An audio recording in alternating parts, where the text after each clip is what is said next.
주시고요. 우리 잠깐 말씀 나누도록 하겠습니다.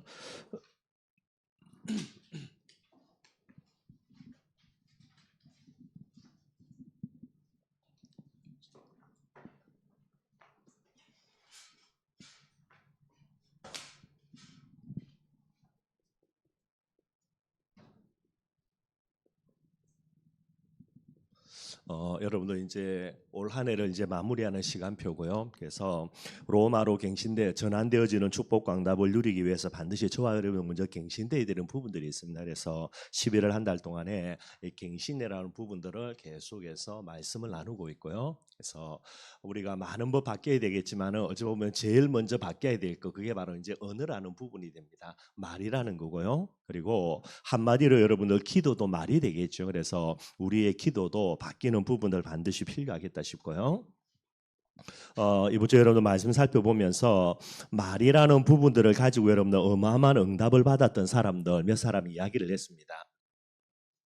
말 하나 잘해가지고 뭐 잘했다라기보다는 신앙의 고백이 되겠죠. 이것 가지고 큰 응답을 받았던 사람들이 성경에 나오게 됩니다. 대표적인 사람 아브라함이겠죠. 창세기 22장입니다. 여기 아브라함이 신앙 고백했는데 그대로 응답이 오게 되는 거예요. 그래서 여호와 이레라는 그런 어마어마한 축복 응답을 아브라함이 받아 누리게 됩니다. 말이라는 거는 여러분들 그죠 뭐 힘든 것도 아니니까요. 근데 이 말 한마디 가지고요 우리가 어찌 보면은 세계복음화 충분히 할 수 있는 부분들이 될 수가 있게 되는 거고요. 뭐 대표적인 사람 모세입니다. 출애굽기 14장에 홍해 앞에서죠 여러분들 모든 이스라엘 백성들이 한 명도 예외 없이 모세를 공격하면서 원망하고 불평하고 있는 거예요. 그런데 그 중에 모세가 어떤 말을 합니까? 다른 말을 합니다 여러분들. 그래서 주일날 뭐 방언 이야기했죠 여러분들 그죠? 뭐 쓸데없는 건 아니겠지만은 다른 나라 방언으로 그렇게 기도하려고 해가지고 방언 달라라고 맨날 몸부림치는 부분들 뭐 주시면 감사한데 안 주는 걸 굳이 달라라고 몸부림칠 건 없고 여러분들. 근데 전도 제자로서 우리가 진짜 해야 될 방언이 뭐겠습니까? 불신자들은 전혀 할 수 없는 말, 어느 누구도 할 수 없는 말, 저와 여러분들이 할 줄 알아야 되는 거예요. 예, 모세가 여러분들 그죠? 모든 이스라엘 백성들이 하는 말이 아닙니다. 다른 말, 틀린 말을 하는 게 어찌 보면은 진정한 방언일 수가 있겠죠. 모세가 이야기합니다. 너희는 가만히 있어서 오늘날 너희를 위하여 행하시는 하나님의 구원을 보라는 거예요. 진짜 그대로 됩니다, 여러분들. 또 갈렙도 마찬가지겠죠. 85세 노인입니다. 그런데 모든 이스라엘 백성들이 벌벌 떨고 두려워하고 있는 안악 산지를 두고요. 그거 내한테 달라라는 거예요. 혹시 하나님이 나와 함께 하시며 필경 내가 이 안악 산지를 반드시 증명하겠다라고 믿음에 고백하고요. 고백대로 그대로 됩니다, 여러분들. 단순히 말 하나 잘해가지고 응답받았다가 아니고 이 말이 뭐가 됩니까? 믿음 고백이에요. 뭐 어찌 보면은 말하는데 여러분들 어려운 건 아니겠죠. 그러나 어느 누구도 할 수 없는 말이에요.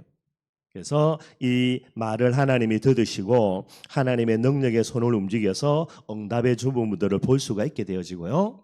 그러면은 믿음의 고백이라 그랬는데 도대체 여러분들 믿음이라는 부분들이 무엇인가라는 거죠. 뭐 늘 이야기하는 거고요. 믿음의 내용이 뭐가 됩니까? 언약입니다. 이걸 이제 믿음의 내용으로 딱 붙들어야 되는 거예요. 우리는 신념이 아닙니다, 여러분들. 우리는 복음 운동이고요. 종교 운동은 신념으로 가지만은 복음은 여러분들 믿음으로서 언약이라는 부분들이 돼야 되는 거예요.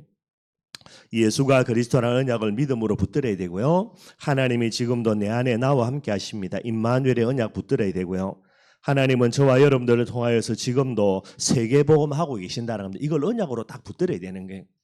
이게 여러분들 믿음의 내용이고요. 이 언약을 믿음으로 붙들고 입술로 고백한 게 그게 하나님의 능력의 손을 움직이는 부분들이 되는 거예요.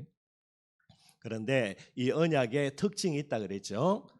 요수아를 이제 가나안 땅 들어가기는 이게 언약을 주시면서 요수아에게 하나님이 하신 말씀이에요. 그래서 언약은 뭐라 그랬습니까? 임입니다. 이게 이제 임의의 언약이고요. 그런데 현실은 뭐가 되죠? 아직의 현실이라 그랬어요. 언약은 아직 가나안 땅도 안 들어갔는데 모세에게 이미 너희에게 주었다 그랬고요. 그래서 발바닥으로 밟기만 밟으면 된다 이렇게 이야기합니다.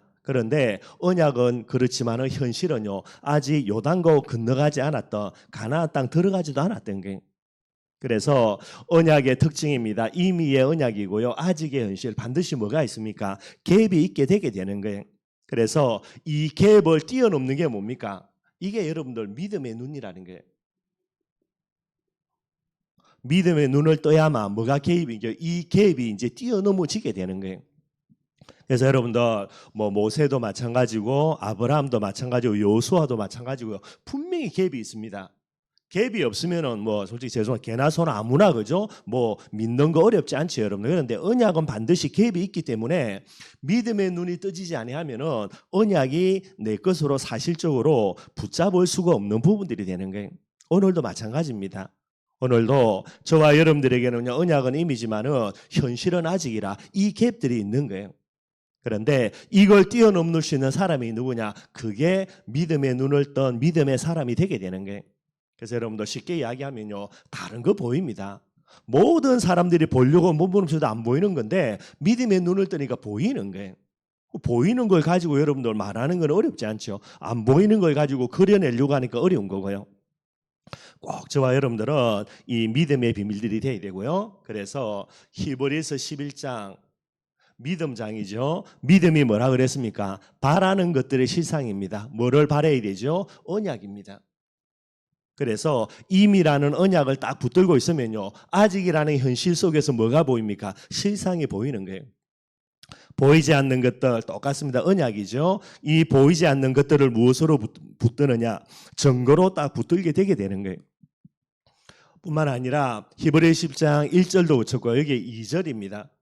2절에 뭐라 그랬습니까? 선진들이 이로써 증거를 얻었느니라 그랬어요. 진짜 믿음의 사람 전도 제자는 누구냐? 믿음으로 뭐를요? 언약이라는 부분들 속에서 뭐를 얻어야 됩니까? 증거를 얻어야 되는 거예요. 그래서 쭉 이야기합니다. 믿음으로 아벨은 하나님 앞에 가인보다 더 나은 제사를 드렸다. 믿음으로 아브라함은 그죠? 믿음으로 사라는 믿음으로 노아는 전부 다 나가는 거예요. 우리가 가지고 있는 이 믿음은 어떤 믿음입니까? 임이라는 이 언약을 딱 붙들고요. 아직의 현실을 뛰어넘을 수 있어야 됩니다. 그게 참된 믿음이죠. 그러면 반드시 뭐가 옵니까? 증거 옵니다, 여러분들. 이거는 영적인 법칙입니다. 언약대로요. 믿음대로 반드시 되게 되어 있는 거예요. 그래서 그들을 가리켜서 뭐라고 이야기합니까? 믿음의 선진들입니다. 뭐 깡다구가 좋아가지고 능력이 좋아가지고요, 그죠? 뭐 힘이 많아가지고 지혜가 많아가지고 그렇게 응답받은 게 아니라니까요. 딱 하나입니다. 믿음으로. 어떤 믿음이냐? 아직과 이 현실이란 임이라는 이 갭을 뛰어넘는 믿음이 되게 되는 거예요. 항상 저와 여러분들이 늘 이 부분 생각할 수 있도록 하고요. 그래서 2024년도 마찬가지입니다. 처음부터 끝까지 늘 우리 앞에 놓여 있는 아직의 현실, 그러나 임의의 언약, 이걸 무엇으로 도전해야 됩니까? 믿음의 눈을 떠서 도전하면 되는 거예요. 그러면 반드시 뭡니까? 증거입니다, 여러분들. 그게 전도 제자라는 거예요.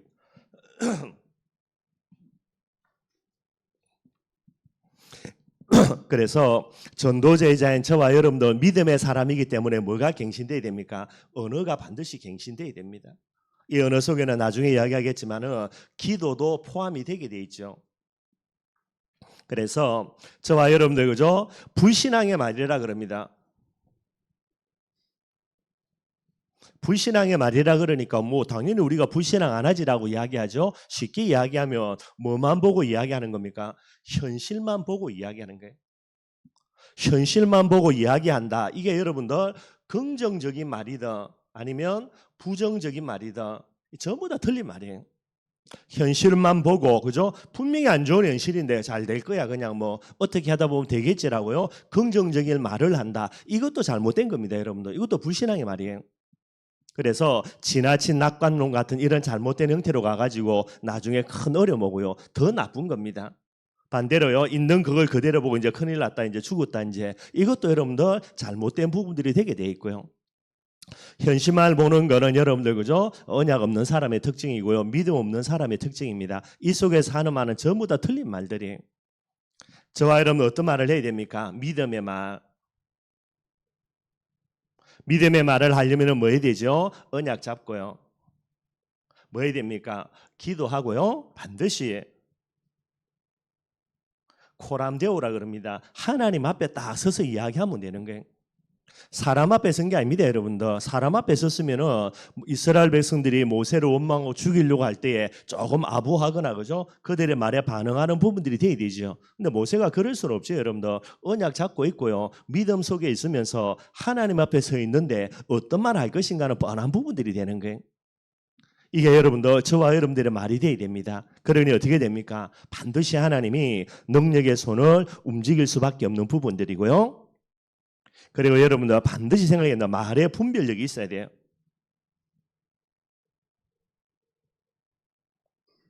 내가 하는 말이 여러분들 불신앙의 말이 아니라 나는 믿음의 말을 해야 되겠다. 이것도 맞고요. 또 다른 한 가지입니다. 다른 사람이 내게 뭔가를 이야기해 줄 때에 이 말에 대해서 분별력을 가져야 되는 거예요. 늘 이야기합니다. 똥인지 된장인지 구분 못하면 말이 안 되는 거죠, 여러분들. 아, 저거는 불신앙의 말이구나. 저건 믿음의 말이구나. 이걸 사리 판단 못하고 분별하지 못하면 여러분들 나중에 여기에 대한 책임은 누가 지는 겁니까? 본인이 지는 거예요, 여러분들. 왜 내게 그런 말 해줬냐라고 이야기해가지고요. 그 사람에게 모든 책임을 넘긴다. 그것도 틀린 겁니다, 여러분들. 오늘 나중에 본문 중에 하나 이야기하겠지만 여러분요, 거짓 선지자들의 말을 이야기하고요. 그 사람은 거짓 선지자니까 자기의 이익을 위해서 지 마음대로 예언하는 거거든요. 그런데 뭐라고 이야기하냐? 그 말을 그 사람들을 찾아가서 그 말을 들었던 사람들의 죄도 똑같다 그래요. 거짓 선지자들의 죄나 그 말을 듣고 그 말을 따라가는 사람들의 죄나 똑같은 부분들이 되는 거예요. 그래서 우리는 반드시 뭐 해야 됩니까? 남에게 내 입에서 나가는 말이 불신앙의 말이 아니라 믿음의 말이 돼야 되고요. 내 귀로 듣는 말도 분별할 줄 알아서 불신앙의 말은 들으면 안 되고 믿음의 말을 들어야 되는 거죠. 그걸 내 마음속에 새기고요. 그걸 어른이나 붙들고 나아가셔야만 되게 되는 거예요. 이게 여러분들 전도 제자일 수 있는 부분들이 되게 됩니다. 그래서 꼭 이 비밀들을 가지고요. 2024년에도 진짜 믿음의 사람으로서 하나님 앞에 설 수 있는 그런 응답들 꼭 좀 누려야 되겠고요. 오늘 여러분들 이제 베드로라는 부분들을 쭉 이야기를 했습니다. 뭐 늘 이야기하지만 여러분들 신앙 고백이지요. 이 신앙 고백으로 여러분들 시몬에서 뭐가 됐습니까? 베드로로요. 이미 갱신된 사람이 되는 거예요.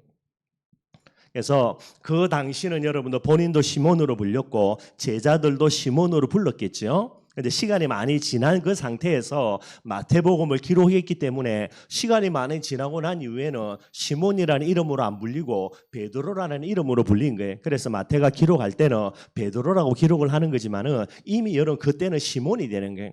그런데 현실은 시몬입니다. 그죠? 아직이죠. 그러나 언약은 뭡니까? 이미 베드로라는 게 늘 저와 여러분들요 항상 생각할 거 나는 아직 시몬이냐 아니면 나는 이미 베드로냐 이 부분들이 늘요.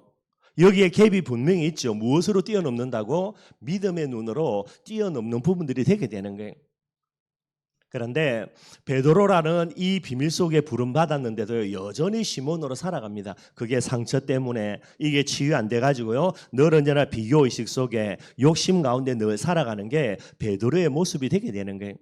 이 베드로를 예수님께서 이제 치유해서 세계복음화에 써먹어야 되니까요. 제일 먼저 뭐 하시는 겁니까? 영적 갱신부터 시작합니다. 그래서 변화산에 올라가 가지고요. 뭐를 보여줍니까? 모세, 엘리야, 예수님 똑같이. 그러다가 모세하고 엘리야 사라지고요. 오직 예수만 보이는 부분 되는 거죠.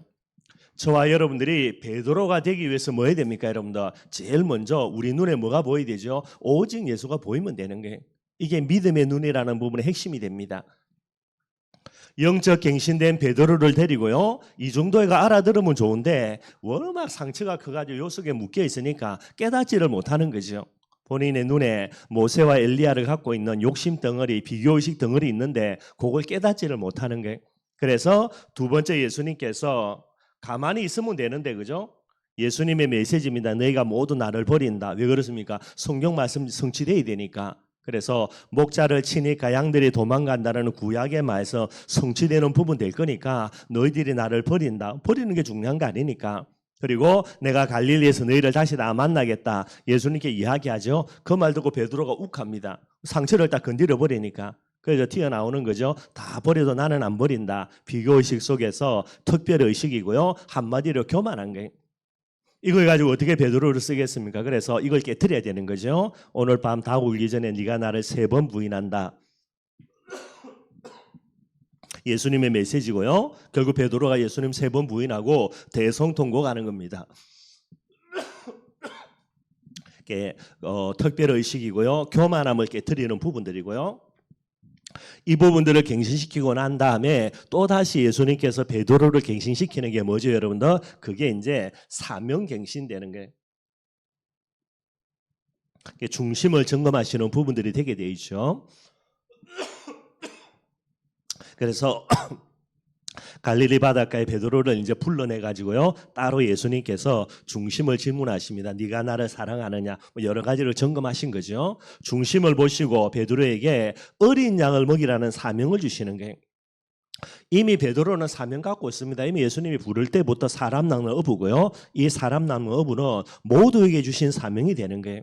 그런데 모두에게 주신 사명이 아니라 내 개인에게 주신 나만의 사명입니다. 그게 어린 양을 먹이는 거예요. 간단한 거 아닙니다. 정말로 여러분들 우리 다 세계복음 하지요. 춘천의 삼천제자가 우리의 목표고 사명이죠. 그런데 나만의 주신 사명이 있다니까요. 목사인 제게 주신 사명, 우리 장로님들에게 주신 사명, 대청부 우리 청년들에게 주신 사명, 이거 찾아 나가야 되는 거예요. 우리 어린 시혁이도 있지만은 시혁에 주신 하나님의 사명 분명히 있습니다. 그거 이제 발견해 나가야 되는 거예요. 이 속에서 뭐가 나오는 겁니까? 천명을 거쳐서 소명 속에서 사명 분명히 나옵니다, 여러분들. 부르심이 없는데 손들고 내가 여기 있사오니 나를 써주세요라고 말한다. 그거는 전부 다 사명 아닙니다. 껍데기를 포장을 뜯어보면 전부 다는 욕심 들어있고요. 사명을 딱 회복하고 난 다음에 그 다음에 정말로 중요한 거 뭐를 주십니까? 기도 제목 갱신해요.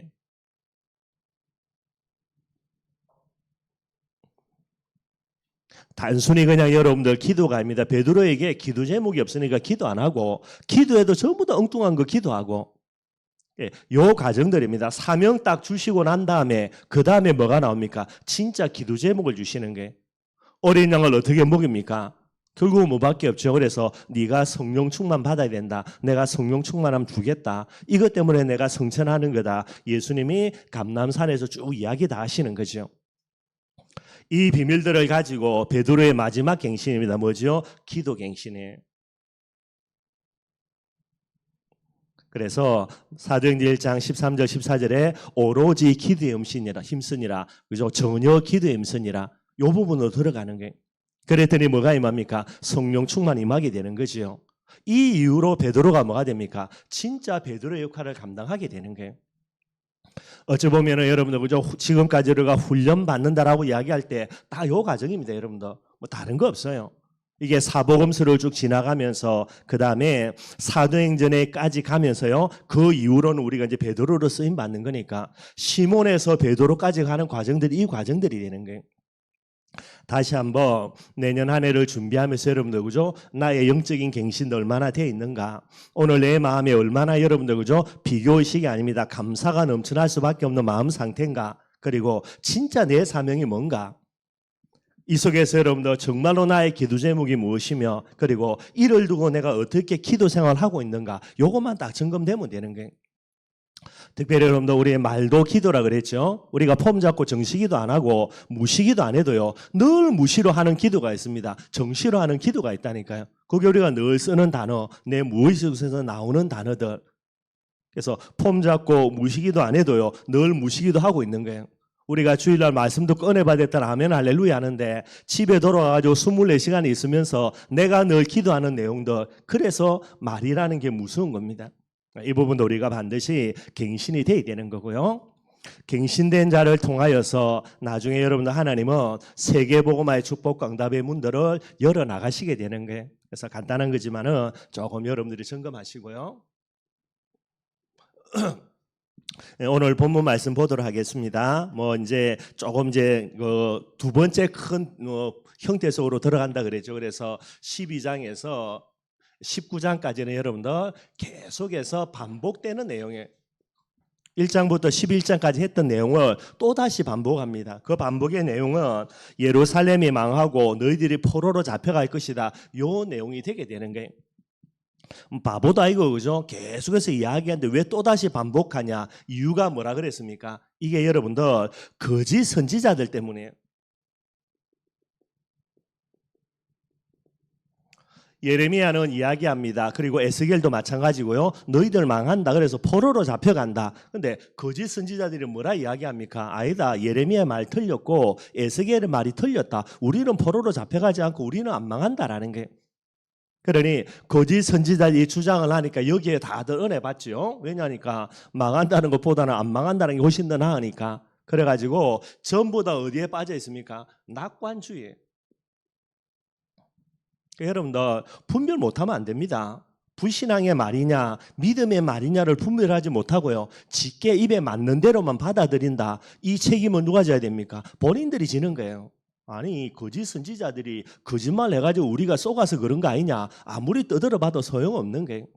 그래서 낙관주의에 빠져가지고 여러분들 우리는 안 망한다. 그리고 포로로 앞에 있는 사람도 낙관주의입니다. 우리가 곧바로 좀 있으면 돌아가겠구나. 이런 잘못된 부분에 빠져 있는 거예요. 그래서 하나님이 뭐라고 이야기하십니까? 이게 이제 12장 내용이고요. 13장에는 뭐라 이야기하죠? 그래서 이 거짓 선지자들을 향하여 이들을 심판할 것을 하나님이 말씀하고 계시는 겁니다. 이게 이제 13장에 나오는 거예요. 그래서 지난주 말씀 나누었죠. 거짓 선지자의 특징이 뭡니까? 자기 마음대로 예언하는 사람들이에요. 항상 제가 이야기합니다.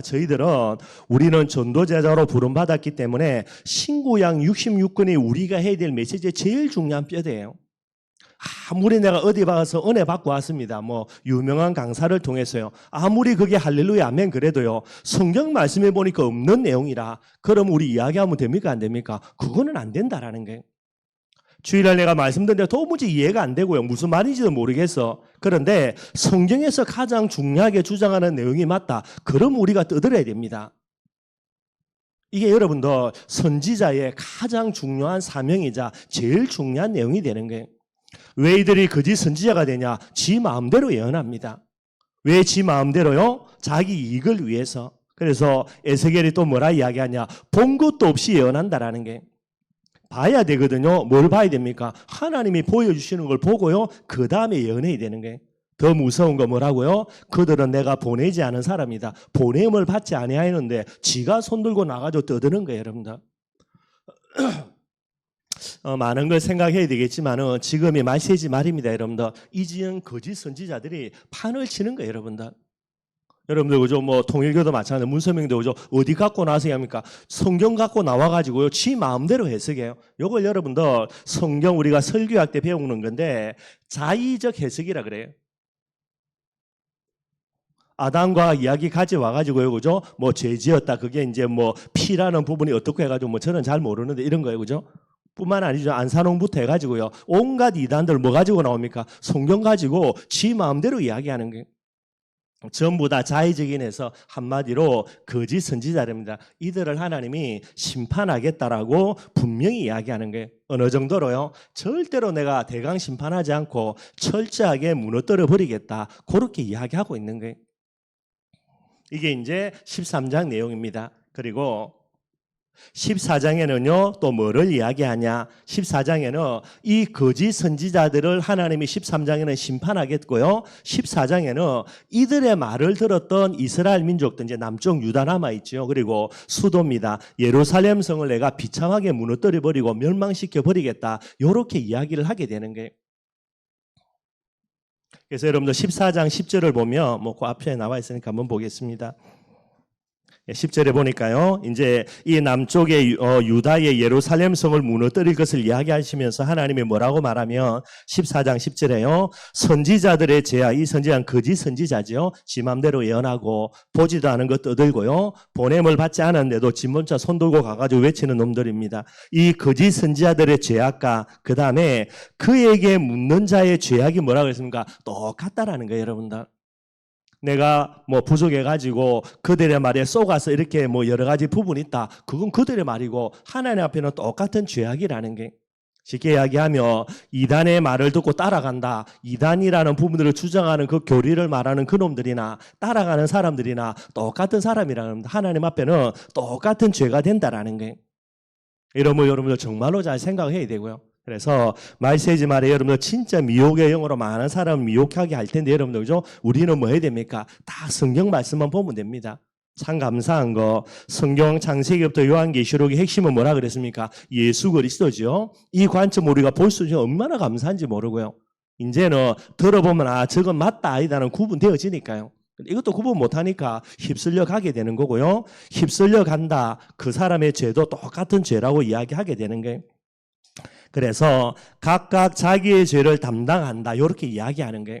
그래서 13장에는 거짓 선지자들의 죄를 내가 심판해서 그들을 멸망시킬 것이다. 14장에는 똑같은 죄악이니까 그들의 죄악도 그들이 담당해야 되니까 그래서 남쪽 유다도 내가 멸망시켜 버리겠다. 그렇게 이야기를 하게 되는 겁니다.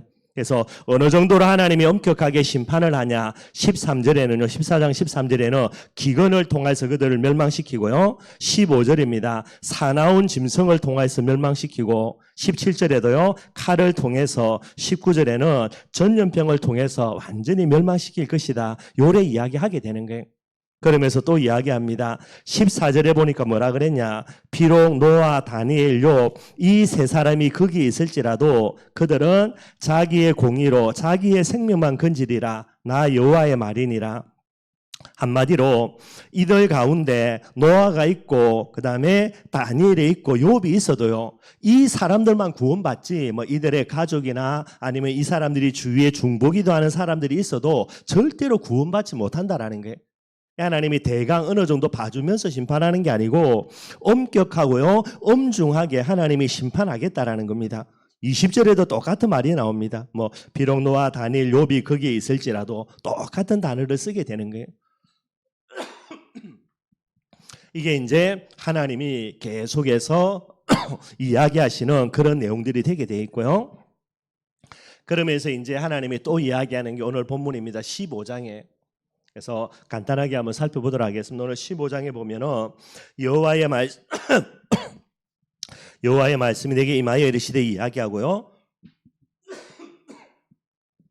2절입니다. 여기 보니까 인자야 포도나무가 모든 나무보다 나은 것이 무엇이랴 숲속의 여러 나무 가운데에 있는 그 포도나무 가지가 나은 것이 무엇이랴. 이제 2절입니다. 예, 포도나무 비유를요.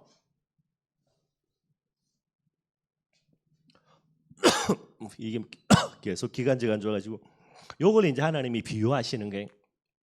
포도나무는 뭐냐면 구약에는 여러분들 포도나무로 비유하는 게 이스라엘 민족들입니다. 그리고 신약에 와서는요 영적인 이스라엘인 교회를 비유하는 게 이게 포도나무 비유예요. 대표적으로 요한복음 15장에 나는 포도나무요 너희는 가지니 그랬죠. 교회를 향한 그런 비유가 되고요. 구약에는 이스라엘 백성입니다. 선민을 향한 그런 비유가 되는 거예요.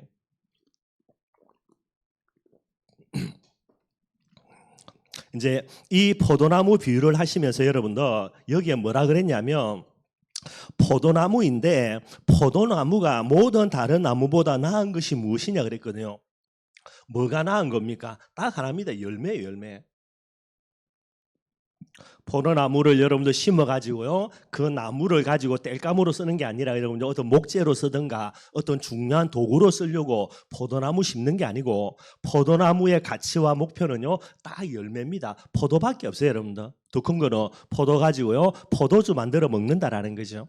포도주는 여러분들 그 당시 이스라엘 민족에서 아주 유용한 거예요. 음료가 될 수가 있고요. 그 다음에 약품이 될 수가 있고요. 뭐 간단하게 이제 몸에 어떤 문제 왔을 때에 제일 먼저 처방할 수 있는 가장 중요한 물품이 이제 포도주가 되게 되는 거예요.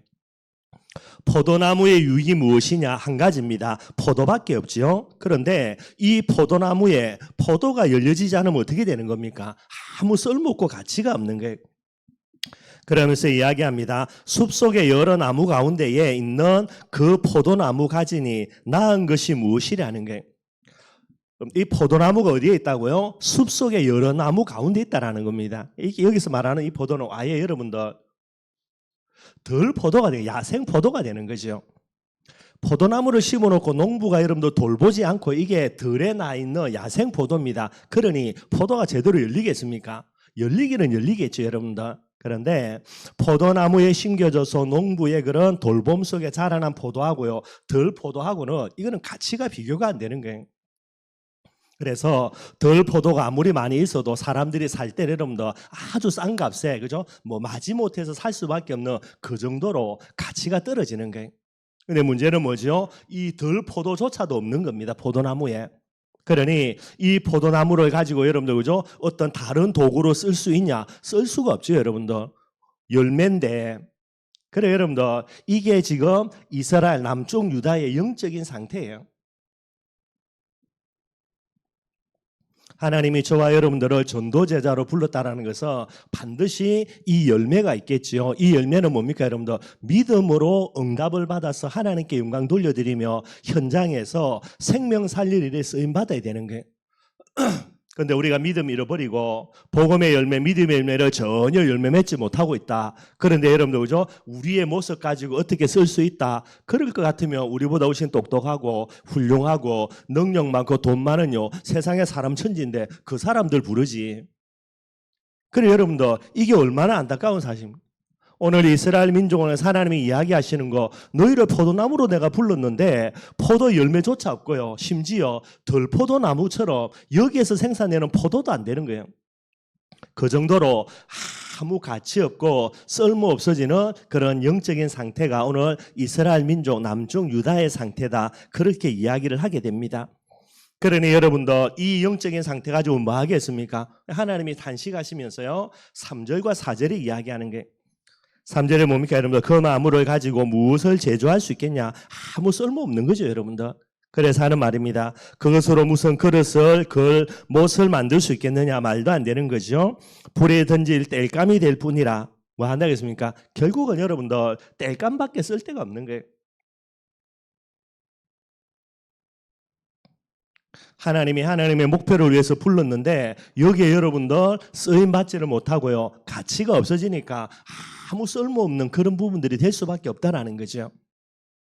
그래서 땔감밖에 쓸 수밖에 없는 정도가 되고요. 근데 이 정도가 아닙니다. 4절 하반절에는 뭐라 그랬습니까? 그 두 것을 사르고 그 가운데도 태웠으면 제주에 무슨 소용이 있겠느냐? 원래 있는 제대로 된 포도나무 그 나무도요, 쓸모가 없는데 이 포도나무가 어떻게 됐다 그랬습니까? 지금 불타버린 거예요. 불타 남아 있는 그 찌꺼기도요, 그거 가지고 쓰려고 한다. 더욱더 쓸 수가 없는 거죠. 이게 무슨 말이냐면 하나님의 심판으로 인하여서 엉망이 되어 있는 거예요, 여러분들. 지금 멸망으로 향해 가고 있는 부분입니다. 그래서 이미 멸망을 받고 있는 부분이고요. 그런 상태인데 너희들을 내가 써먹을 수 있겠느냐? 말도 안 되는 거고요. 그래서 5절에 이야기합니다. 그것이 온전할 때에도 아무 제조에 합당하지 않은데 하물며 불에 살라지고 탄 이후에 어찌 제조에 합당하겠느냐? 더욱더 쓸모없다라는 그런 말이 되게 되는 거예요. 하나님이 저와 여러분들을 무엇 때문에 불렀는가 늘 생각해야 됩니다, 여러분들. 돈이 많아가지고 경제로 헌신하는 부분들 때문에 우리를 불렀냐? 그것도 아니죠, 여러분들.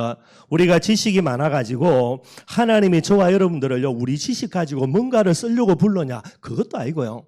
우리의 인격이 지독히 훌륭해가지고 그 인격 가지고 뭔가를 하려고 하나님이 우리를 불렀냐? 그것도 아니라니까, 여러분들. 딱 하나입니다. 언약을 믿음으로 붙들기에 제일 가능성이 많은 사람들, 하나님의 은혜를 은혜로 알고 이 은혜 앞에 늘 서서 하나님 앞에 감사할 수 있는 사람들. 반대로요, 똑똑하고 훌륭하고 능력 있는 사람이 나를 보면서 도저히 이해가 안 돼. 아, 그래서 오직 예수구나, 정말로 하나님의 은혜구나, 이거 보여주기 위해서 하나님이 저와 여러분들을 불렀다라는 게 그런데 이 부르심의 목적인 이걸 다 상실하고요, 모자란 게, 그죠? 능력 있는 척하고, 가난한 게 돈 있는 척하고요, 무식한 게 똑똑한 척하고요. 그래 나아가니 하나님 우리를 쓸 수 있다고 없다고요? 쓸 수 자체가 없는 거예요. 근데 척도 아니죠, 여러분들. 쫄딱 망해 있는데 이걸 이야기하게 되는 거예요, 여러분들.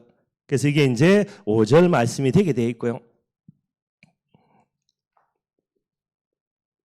그래서 6절에 이야기합니다. 6절에 뭐라 그랬습니까? 6절에요. 그러므로 주 여호와께서 이같이 말씀하셨느니라. 내가 숲을 가운데 있는 포도나무를 불에 던질 땔감이 되게 한 것 같이 내가 예루살렘 주민도 그같이 할지라. 뭐라고요? 전혀 가치 없고 쓸모없는 예루살렘을 멸망시키겠다는 거예요. 하나님이. 참 안타까운 내용이지만은 이런 모습이 되게 되는 거예요. 저와 여러분들 너무 마찬가지겠지만 늘 이 부분 생각해야 되는 거예요. 베드로로 불렀는데 끝까지 베드로로 안 가고요. 시몬으로 고집 부린다. 그러면 여러분 하나님이 두들겨 패겠죠. 그래도 끝까지 고집 부린다. 뭐 나중에는 어떤 일이 일어날지는 잘 모르겠지만은요. 오늘 분명히 이야기합니다. 포도나무로 불렀는데 그 모든 부분에 쓸모가 없어졌다. 하나님이 뭐를요? 땔감으로 쓰겠다라는 게. 그래서 이스라엘 민족들을 멸망시켜 버리겠다라고 이야기를 하고 있게 되어집니다. 근데 이제 늘 말씀드리는 거지만은 멸망이 목적이 아니죠, 여러분들. 결국은 안 되니까 나무를 심었는데 이게 여러분들 열매를 못 맺으니까 결국은 베어내가 버려야 돼요. 그리고 뭐 해야 됩니까? 새로운 싹을 심든지 거기서 새로운 걸 나게 해가지고 새롭게 이제 열매를 거두드려야만 되게 되니까요. 그게 하나님의 방법이 되는 거예요. 그래서 이야기합니다. 남은 자가 아니면 안 된다는 말이 거기서 나오는 거예요. 그래서 포로로 보내버려가지고 이스라엘 백성들을 정결케 만들어서 그 정결케 만들어진 그들, 믿음 가지고 하나님의 언약을 붙드는 그들을 다시 돌아오게 만들어가지고 하나님이 또 다른 일들을 시작하게 하는 거. 이게 이제 소선지서 그죠? 쭉 보아나갈 부분들의 핵심 내용이 되게 되는 거예요. 그러면서 여러분들 7절에 뭐라 그랬습니까? 이스라엘 예루살렘이 멸망받는데 그 도구로 부름받는 게 누구죠? 바벨론이 되죠. 느부갓네살왕을 쓰는 게. 그래서 예루살렘에 있는 많은 사람들이 바벨론이 우리의 대적으로, 느부갓네살 왕이 우리의 대적으로 우리를 멸망시킨다죠. 근데 오늘 하나님이 분명히 이야기합니다. 7절에 뭐라 그랬습니까? 내가 그들을 대적한저 바벨론의 군대와 느부갓네살 왕이 이스라엘 민족을요, 예루살렘을 대적해서 무너뜨리는 게 아니고 누가 대적이 됩니까? 하나님이요. 참 여러분들 많은 부분도 좀 생각을 해야 될 것 같아요.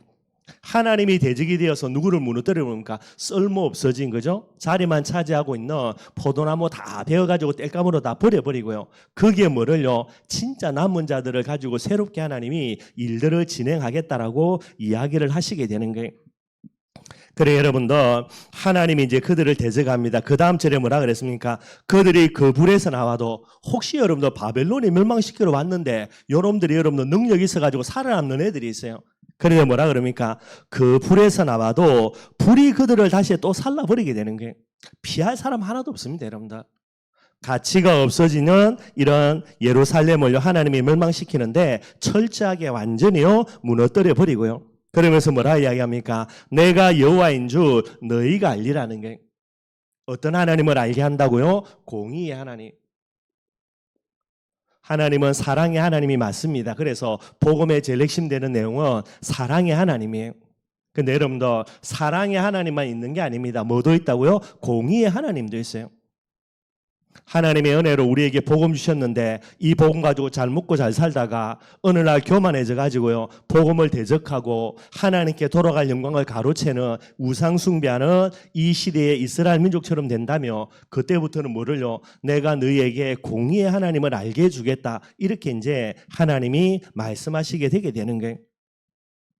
그러면서 이제 8절입니다. 내가 그 땅을 황폐하게 하리니, 그죠?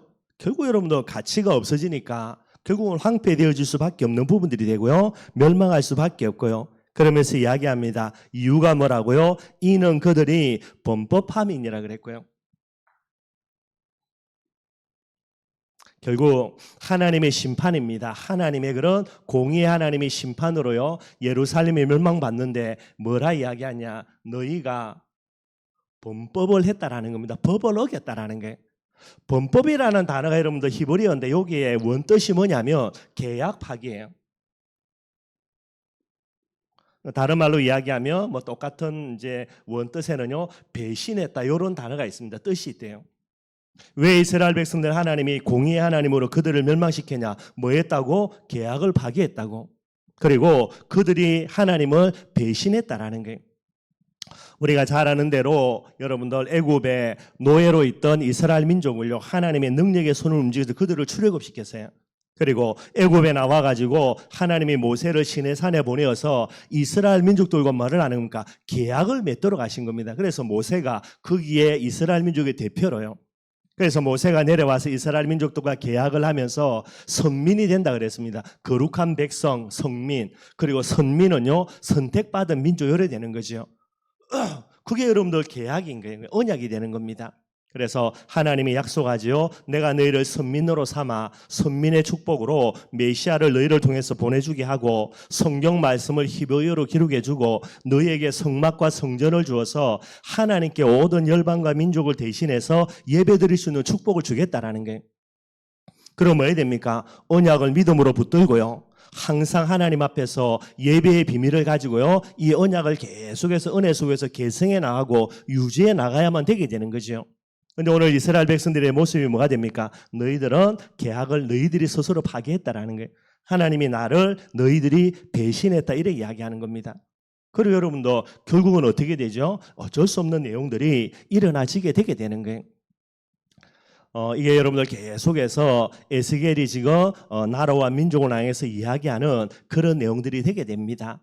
어찌 보면 우리가 일반적으로 이야기하는 거요. 예수는 그리스도니까 모든 문제 해결이니까 아무 문제 될 게 없다. 그죠? 너희는 앞으로 베드로 될 거니까 결국 하나님이 우리를 치유해서 베드로로 사용할 것이다. 뭐 여러 가지 내용들과 조금 안 맞는 부분이에요. 그래서 여러분들 꼭 좀 돌아봐야 될 것 같습니다.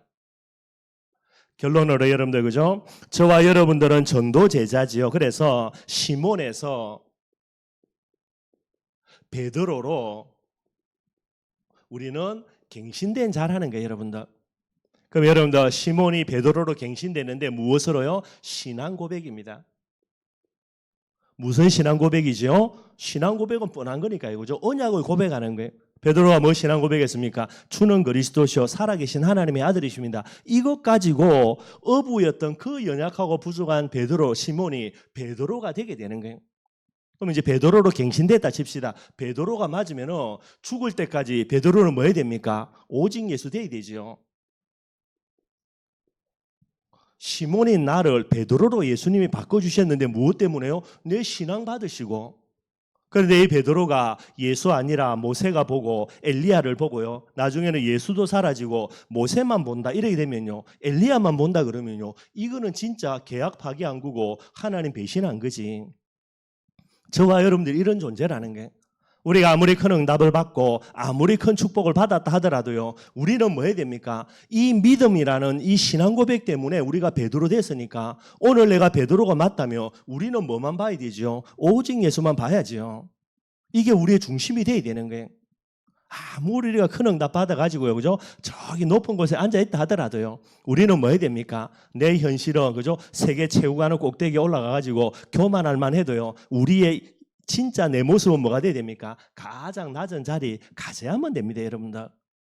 그런데 베드로가 여러분들 진짜 여기 이야기했잖아요. 기도갱신해서 성령 충만 받아가지고 어마어마한 응답을 누렸는데 이게 어느 날 맛이 나가지고요, 그죠? 뭐 예수는 사라지고 뭐만 보입니까? 엘리야만 보이고 앉아 있다. 이게 이제 때려 죽일 놈이 되는 거죠. 물론 베드로는 그렇지 않죠, 여러분들. 끝까지 복음 위에서 쓰임을 받게 되는 거고요. 뿐만 아닙니다. 시몬이 베드로 되는 거 뭐죠? 전적인 은혜예요. 뭐 지가 똑똑한 거 있습니까, 여러분들? 부족한 것밖에 없고요, 연약한 것밖에 없고요. 오늘 내가 베드로로 하나님 앞에 전도 제자로 부름받은 거 전적인 은혜라. 그래 뭐 해야 됩니까? 오직 은혜죠. 그런데 이 은혜를 잊어먹고요. 하나님의 은혜는 내가 오늘 나대에 있으면서 이 부분들을 망각하고 내가 잘났다로 교만에 빠진다. 이것만큼 하나님을 크게 배신하는 게 없는 거예요, 여러분들. 그러니 하나님이 두들겨 팰 수밖에 없지.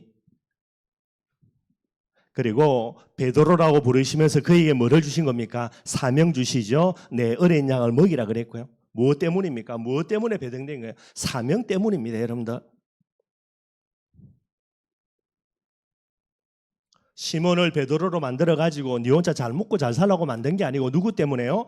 어린 양이 있으니까 너를 베드로로 만든 거예요. 그러니 저와 여러분도 우리 현장에서 내게 베풀어 주신 어린 양들을 만나서 그들에게 복음 전한다 할 때 뭐 해야 됩니까? 오직 증인돼야 돼요. 다른 거 말해서도 안 되고 다른 거 말할 필요도 없고 내 자랑해서도 안 되고요. 어느 날 맛이 가가지고 증인은커녕 그죠? 지 자랑하고요. 지 어떤 갖고 있는 사상 여러 가지를 이야기한다. 그럼 뭐 해야 됩니까? 이제 어쩔 수 없는 부분 될지도 모르겠고요. 여러 가지가 있지만은 여러분들 꼭 많은 부분 한번 생각을 해봐야 되고요. 이 베드로가 여러분들 오직 예수 안 되고 다양한 예수, 뭐 다양한 예수도 아니고요. 예수는 없어지고 그죠? 모세밖에 안 남던가 엘리야밖에 안 남던가. 하나님의 은혜 망각하고요. 늘 언제나 교만해가지고 지 잘났다고요. 정인돼야 되는데 정인은커녕 여러분들 지 욕심 차리고 앉아 있고요. 그럼 뭐가 된다? 이게 이제 하나님을 배신한 거예요, 여러분들. 불신자들, 우상숭배하는 자들 하나님을 배신한 게 아니고 누가 배신하는 겁니까? 선민으로 부름받은 이스라엘 백성들이 계약을 파기해버리고 하나님을 배신하게 되는 거예요. 저와 여러분들은 죽을 때까지 오직 예수, 오직 은혜, 오직 증인입니다. 그래서 우리를 한 분도 배신한 적이 없고 여러분들 십자가에 죽으시면까지도 우리를 배신하지 않는 분이 예수님이고요. 지금도 우리를 배신하지 않고 끝까지 우리를 인도하시면서 우리를 이끌어 가시고요. 우리 안에 성령으로 함께 계시고요.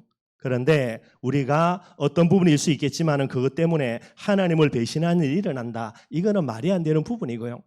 좀 우스갯소리지만은 말씀 준비하면서 뭐 제가 그죠 어마어마한 목회하는 게 참 감사하더라고요, 여러분들. 어마어마한 목회해가지고 그러면 조금 교만할 가능성이라도 있는데 뭐 그죠 성도 100명도 채 안 되니까 여러분 교만할 것도 없고 늘 언제나 뭐 그런 부분 되는 것도 어찌 보면 감사하겠다 싶어요, 여러분들. 뭐 응답이 중요하다라고 말하는 거 그게 아니고 여러분들 늘 중요한 거 하나님의 은혜 이 부분 가지고요. 하나님 배신하지 않고 끝까지 하나님께 충성할 수 있는 부분 된다. 그것만으로도 너무나 귀한 축복이고 응답인 것 같아요. 저와 여러분들 우리가 앞으로 10년이 지나든 20년이 지나든 아니면 여러분들 30년이 지나든 지금에 갖고 있는 우리 오직 예수의 영적인 눈, 그죠? 오직 은혜라는 우리의 중심, 오직 사명이라는 내, 그죠? 정인이라는 우리의 사명, 이게 변질되지 말아야 된다라는 게. 이게 변질되어져서 이런 일들이 일어나는 겁니다, 여러분들. 하나님은 도저히 그들을 가지고 베드로로 쓸 수가 없어요. 그게 뭐 해야 됩니까? 잘라내야 되는 겁니다. 잘라내고 새롭게 할 수밖에 없는 부분이에요. 그 이전에 하나님이 얼마나 많이 그들을 경고하시고요. 돌아오기를 기다리시면서 계속 하나님이 메시지하고 권유하신지 몰라요. 이사야 60년 넘는 시간들, 예레미야의 그 오랜 시간들, 그런데도 안 듣는 거예요, 여러분들. 그래서 뭐 할 수밖에 없습니까? 잘라내야 되는 거죠. 이런 부분들을 늘 기억하고요. 뭐 지금까지 우리가 큰 응답 받은 건 없지만은 감사하게도요. 조그마한 응답들이지만은 오늘 이 자리에 베드로로 서 있습니다, 여러분들. 그렇다면 앞으로도요 부름받는 그 순간까지 시몬으로 돌아가지 말고 뭐 하면 됩니까? 베드로로 계속해서 우리가 하나님 앞에 나아갈 수 있는 이 응답들 꼭 좀 받아 누려야 될 것 같고요. 그래서 이런 부분들을 가지고 끝까지 우리가 하나님의 근심과 탄식이 되는 것이 아니고 하나님의 마음을 시원케 할 수 있는 그런 저와 여러분들이 되기를 주님의 이름으로 축원드리겠습니다. 뭐 여러분들 뭐 이렇게 겁주려고 하는 게 아니고 여러분들 오늘 메시지가 그러니까 이런 부분 가지고도 조금 저와 여러분들의 미래를 두고도 우리가 좀 기도하면서 여러 가지를 생각을 해야 되겠구나 그런 마음이 들더라고요. 우리 말씀 생각하면서 찬송가 303장 찬양하겠습니다.